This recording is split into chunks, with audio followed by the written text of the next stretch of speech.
Parang may resort na dito ah. May swimming pool na dito sa computer shop. Ate, open time nga dito sa 7. O sige. Grabe, signal number 5 nga. Hindi pa rin umuuwi yung anak ko. Sinasabi ko sa kanya, pag uwi, lalatayan ko ng hangir.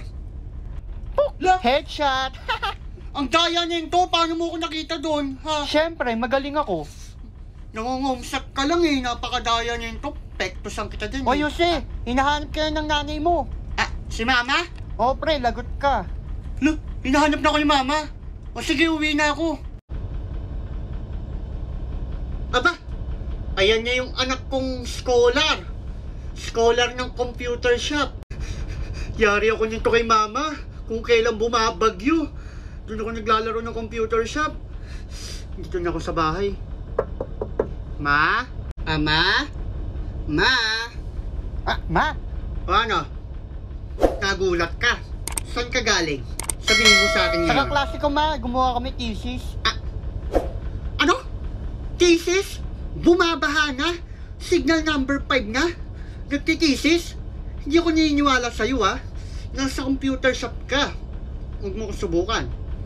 Kinausap ko yung kaklase mo. Nasa computer shop ka daw. Ang ginagawa mo dan? Ay ma, nagre-research ako. Research? Ang galing mo.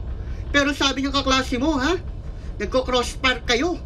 Napakagaling mo talagang bata kayo, no? Gusto mong hagupit ka sa itong hanger? Ay ma, ayoko. Grabe ka. Ayan na yung mata ng bagyo.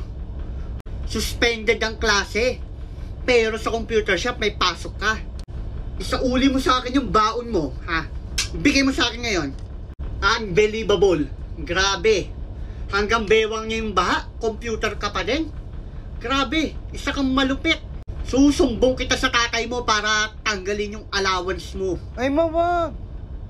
Subukan mo ako, mawawalan ka talaga ng allowance. Tignan mo yung buhok ko, ha? Namumuti na. Alam mo kung bakit? Sa konsumisyon dahil sa'yo. Grabe, para ka ng scholar. Scholar sa computer shop. Di ba sabi ko sa'yo umuwi ka ng 2? Pero tomorrow na, oh. Ang galing.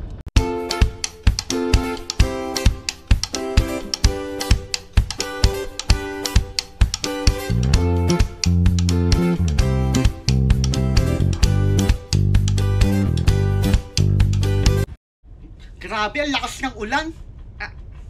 Asan yung mga kaklase ko? Hindi ko matawag. Hello, pre! Oy pre, nasa ka na? Andito na kami. Anong nasan na ako? Andito ako sa classroom. Bakit wala kayo? Nasaan ba kayo? Ha? Walang pasok pre. Pero sa computer shop may pasok tayo. Wala ba lang pasok?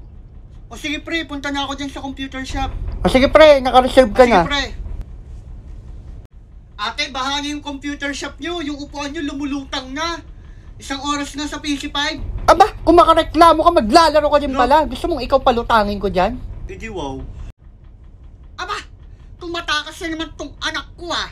Hoy, Jose! Ay, ma! Saan ka pupunta ha? Signal number 4 na. Dineklara nga walang pasok sa school. Pero papasok ka sa computer shop. Bumalik ka dito. Sinasabi ko sa'yo at hahagupitin kita ng hanger. Okay po, ma. Pre, sa top, pre, oh. Pre, sa top! Pre, look, nawala ng internet. Ate, nawala ng internet. Ano ba naman to? Aba, paano hindi mawala ng internet? Yung router namin, tinangay na ng bagyo. Sorry na, ate. Magandang gabi po sa inyong lahat. Nandito po ako ngayon sa computer shop na kung saan may isang addict sa computer shop ang binawian ng buhay. Nakita niya lamang siya ng kanyang katabi sa computer Ay, shop sus! na wala ng malay. Kawawa naman yung addict sa computer shop. Dahil isang linggo, grabe, 1 week, naglaro sa computer shop. Hindi na daw kumain, hindi na daw natulog, at hindi na tumayo sa kanyang kinauupuan para lang maglaro sa computer shop. Grabe ka naman. At dahil nga 24 oras bukas ang computer shop, sinamantala nito ang Grabe. paglalaro sa computer. Isang linggo, naglaro sa computer shop. Hoy, anak, manood ka. Okay, ma. Para sa'yo itong balita na to. Sige, ma. Kaya iwas-iwasan nyo ang paglalaro ng sobra. Diba? Narinig mo? Ayan, computer pa more. Sinasabi ko sa'yo, anak. Sa susunod, ikaw niya yung nasa TV. Kaya tigil-tigilan mo niya yung paglalaro sa computer shop ng grabe. Inaabot ka na madaling araw. O, nakita mo, napanood mo? Hmm. May isang bata, binawian ng buhay dahil sa kakalaro. Makinay mo. Kakadota. Lalong sumasakit ulo ko sa'yo. Ayan. Ayan, masakit ulo mo. Look. Senyas na yan. Tigilan mo na yung paglalaro sa computer shop. Ay, nako. Magiging isang kwento ka talaga, anak.